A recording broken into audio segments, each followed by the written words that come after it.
BA तृतीय वर्ष की छात्राओं हेतु आज हम हिंदी में प्रगतिवादी साहित्य के बारे में चर्चा करेंगे। इससे पहले हमने प्रगतिवाद की प्रस्तावना, प्रगतिवाद के मूल सिद्धांत, मूल तत्व, युगीन परिस्थितियों के बाद मार्क्सवाद का हिंदी साहित्य पर प्रभाव, इसके बारे में हम चर्चा कर चुके हैं। आज हम हिंदी में प्रगतिवादी साहित्य पर चर्चा करेंगे। हमारा विशेष फोकस हिंदी में प्रगतिवादी साहित्य पर रहेगा। बीए तृतीय वर्ष की छात्राओं को इस वीडियो से काफ़ी लाभ मिलेगा, छात्राएं लाभान्वित होगी। तो कृपया करके गौर से क्या है इस वीडियो को देखें और सुनें।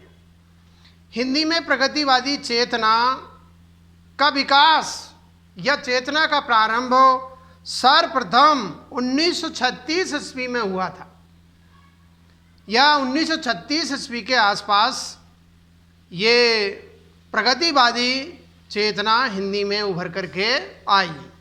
सन 1935 में मुल्क राज आनंद तथा सज्जाद जहीर के प्रयत्न से लखनऊ में, मुल्क राज आनंद तथा सज्जाद जहीर के प्रयत्न से लखनऊ में प्रगतिशील लेखक संघ की स्थापना हुई। प्रगतिशील लेखक संघ की स्थापना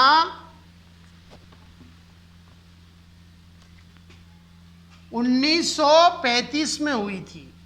प्रगतिशील लेखक संघ की स्थापना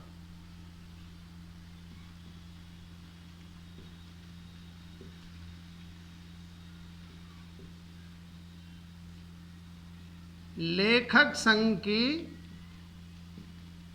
स्थापना 1935 में हुई थी। 1935 में प्रगतिशील लेखक संघ की स्थापना हुई थी। ये किनके प्रयासों से हुई थी? मुल्क राज आनंद तथा सज्जाद जहीर के प्रयत्न से, जिसके प्रथम अधिवेशन, और इसका प्रथम अधिवेशन 1936 ईस्वी में मुंशी प्रेमचंद की अध्यक्षता में लखनऊ में पहला प्रगतिवादी सम्मेलन हुआ था।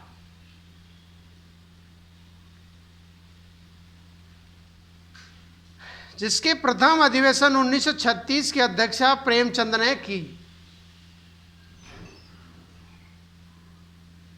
सभापति पद से वक्तव्य देते हुए प्रेमचंद जी ने प्रगतिशील साहित्य की विशेषताओं पर प्रकाश डाला।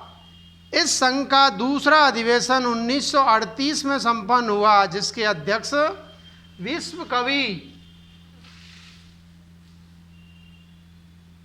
रविंद्रनाथ टैगोर रहे थे।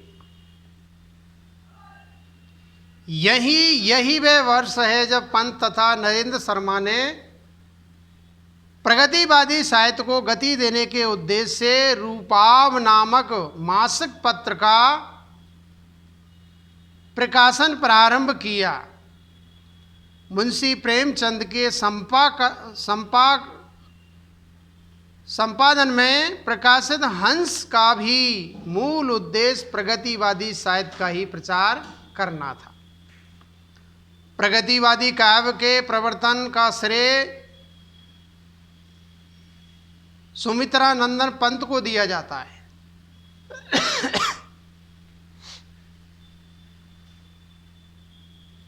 आरंभ में वे छायावादी रहे और छायावादी कवि के रूप में उन्होंने वीणा, ग्रंथि, पल्लव और गुंजन नामक काव्य कृतियां दी। किंतु युगांत, युगवाणी तथा ग्राम्या में कल्पना लोक की सैर करना छोड़कर इस कठोर धरती पर उतर आए। इन पाश्चात्यकालीन रचनाओं के माध्यम से उन्होंने किसानों तथा श्रमिकों के प्रति अपनी सहानुभूति व्यक्त की। सुमित्रा नंदन पंत यहाँ उन्होंने प्रेम तथा सौंदर्य का परित्याग कर वर्ग संघर्ष के प्रति जागरूक हो भौतिक जीवन के यथार्थ चित्र अंकित किए हैं। पूंजीवाद, सामंतवाद, साम्राज्यवाद के दुष्परिणाम स्वरूप शोषित वर्ग की दयनीय स्थिति को उन्होंने देखा और उस स्थिति का सफल चित्र अंकित किया है। इस धरती के उन्होंने अनेक गीत गाए हैं। उदाहरण के लिए निम्नांकित पंक्तियां देखी जा सकती है। साम्यवाद के साथ स्वर्ण युग करता मधुर पदार्पण, मुक्त निखिल मानवता करती मानव का अभिवादन। सामंत युगीन तथा पूंजीवादी संस्कृति की निस्सारता स्पष्ट हो जाती है। धर्म, सभ्यता, संस्कृति, धर्म नीति और सदाचार का मूल्यांकन पंत ने मानव हित में किया। युगांत में पंत ने छायावाद के अंत का दृश्य प्रस्तुत किया। युगवाणी में उन्होंने जनजीवन को वाणी प्रदान की। ग्राम्या में उन्होंने ग्राम की अत्यंत दीनहीन दशा का चित्रण किया। इसके बाद में निराला ने भी छायावाद का चोला है, वो वस्त्र है, वो उतार दिया। निराला ने भी छायावाद से ऊबकर प्रगतिवाद में पदार्पण किया। भिक्षु को वे तोड़ती पत्थर, विधवा जैसी कविताओं में उन्होंने भिखारी, मजदूरनी, दुखी विधवा आदि के करुणाजनक चित्र अंकित किए हैं। उनके द्वारा चित्रित भिक्षु का यह चित्र देखिए। दो टूक कलेज एक करता पछताता पथ पर आता, पेट पीठ दोनों मिलाकर हैं एक, चल रहा लकुटिया टेक, मुट्ठी भर दाने को भूख मिटाने को, मुंह फटी पुरानी झोली को फैलाता। निराला की कविताओं में परंपरागत रूढ़ियों के प्रति क्रांति की एक सहज भावना विद्यमान है। कुकुरमुत्ता और खजोहरा में उन्होंने सामाजिक परंपराओं पर बड़े ही कठोर व्यंग किए हैं। प्रगतिवादी काव्य को सर्वप्रथम नूतन भाषा शैली प्रदान करने का श्रेय निराला को ही है। उन्होंने ही सर्वप्रथम नूतन छंदों को बंधनों से मुक्त किया। मुक्त छंद के माध्यम से उन्होंने निम्न वर्ग के दैनिक जीवन के कार्यकलापों के अनेक मार्मिक चित्र खींचे। प्रगतिवादी काव्य के इतिहास में नरेंद्र शर्मा का भी प्रमुख स्थान है। उन्होंने भी पंत और निराला की भांति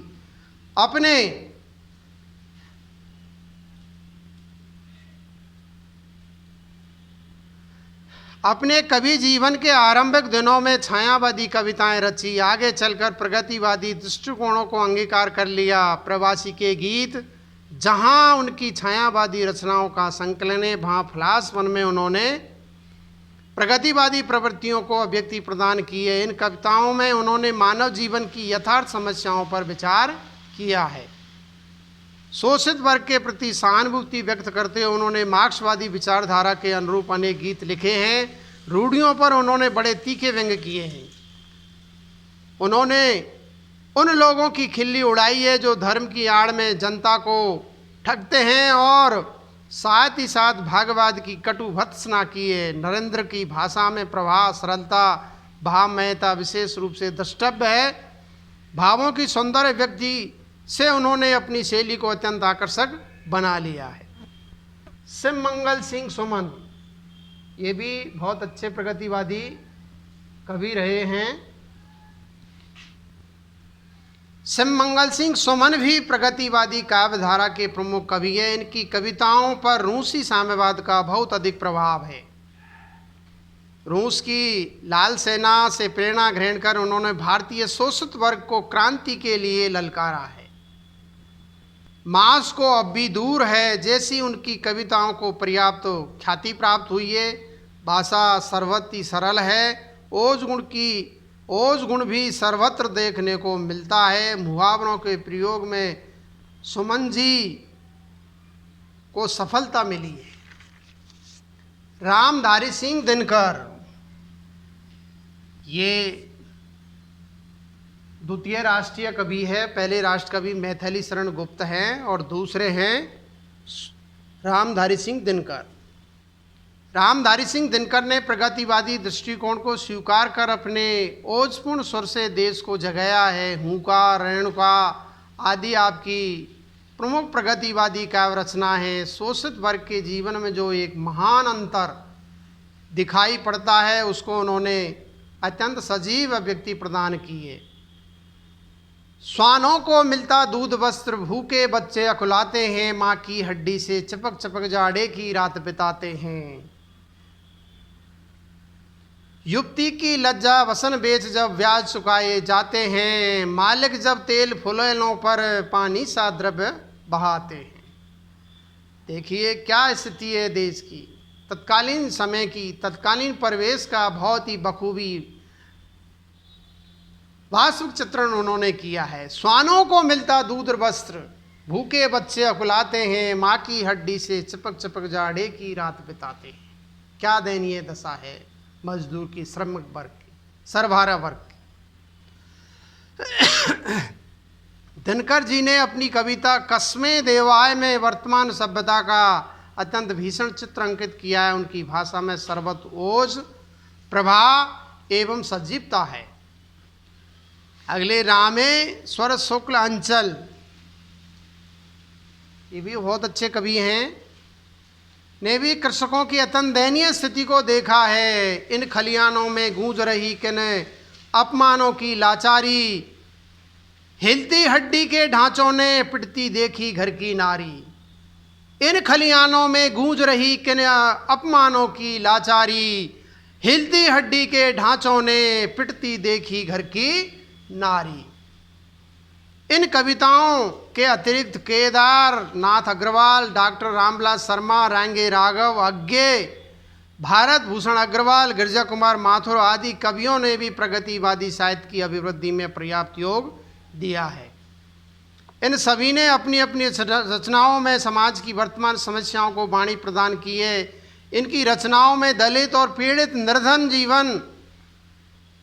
निर्धन वर्ग के जीवन की विषमता, देन और निस्सहाय अवस्था के यथार्थ चित्र अंकित हुए हैं। प्रगतिवाद के अंतर्गत काव्य प्राणयन के अतिरिक्त विभिन्न गद्य विधाओं का सर्जन हुआ है। यानी गद्य पर भी क्या है, प्रगतिवाद का प्रभाव पड़ा है या मार्क्सवाद का, साम्यवादी विचारधारा का प्रभाव देखने को मिलता है। गद्य के क्षेत्र में भी प्रगतिवादी विचारधारा को सर्वप्रथम प्रेमचंद ने अपनाया। उन्होंने अपने उपन्यासों तथा कहानियों में सामाजिक समस्याओं का यथार्थ अंकन किया है। कृषकों तथा श्रमिकों की शोचनीय दयनीय दशा, उन पर होने वाले जमींदारों तथा पूंजीपतियों के अत्याचारों और सामंतवाद की कठोरता आदि का चित्र उन्होंने प्रगतिवादी दृष्टिकोण से किया है। निम्न तथा मध्यम वर्ग के लिए उन्होंने हृदय में सच्ची सहानुभूति है। निम्न तथा मध्यम वर्ग के लिए उनके हृदय में सच्ची सहानुभूति है। रंगभूमि, कर्मभूमि, गोदान आदि में उनके प्रगतिवादी विचारों की सुंदर झांकी देखी जा सकती है। उनकी कफन नामक कहानी की प्रगतिशीलता कथा साहित्य में प्रमुख स्थान रखती है।